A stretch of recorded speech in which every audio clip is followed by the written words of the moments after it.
Okay, this will be factoring, part one.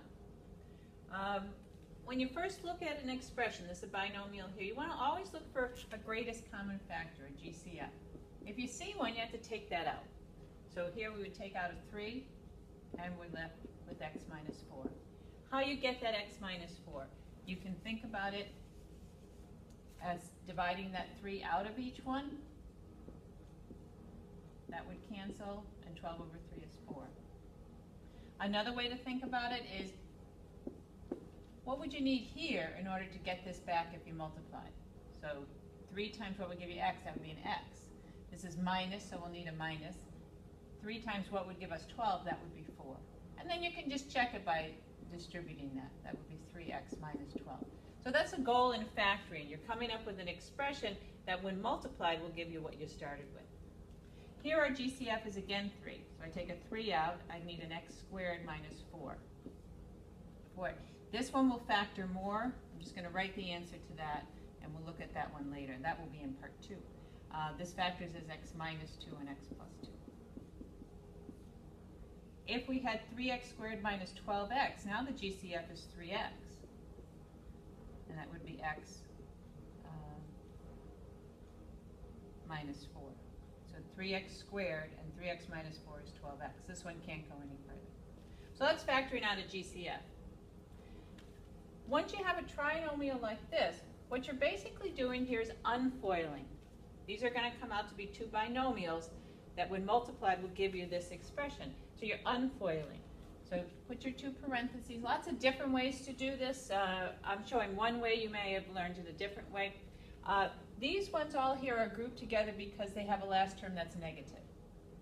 So they fall into the same category. Whether the linear term, this middle term here, is positive or negative, the last term's negative, and that's what's going to put them in the same category.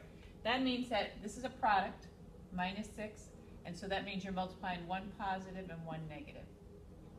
This would be an x and an x. So because one's positive and one is negative, this is, you're adding together a positive and negative, so think of this as a difference here. So 2 numbers, when you multiply, you get 6, and when you subtract them, you get 1. So that would be 3 and 2. Since there's a 1 out here, it's a little easier to do. You want to control that middle sign, and you can do that by making the larger number have that sign. So if I FOIL this, I get x squared minus 3x plus 2x, which is minus x, and then positive 2 minus 3 is minus 6. You should always check them at the end. Because the middle term here is positive, again, I want to control that middle term, so I'm going to put the larger number there.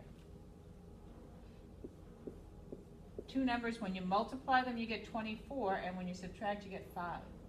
That would be 8 and 3. Again, I'm going to control this middle sign, so that would mean I want the 8 here and the 3 here. So here are 3 more that you can try on your own. So you can stop the tape if you want, and then we'll come back to those.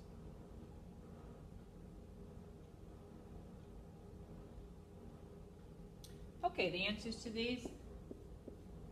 We've got 18 here. We need a plus and a minus. That would be 6 and 3. The 6 goes here, 3 here.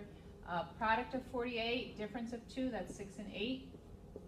I'm going to make the 8 negative and the 6 positive. 5 and 2 give you 10. That's not going to give you 1, and 10 and 1. And so this is one that is prime. So you can't always come up with an answer for it.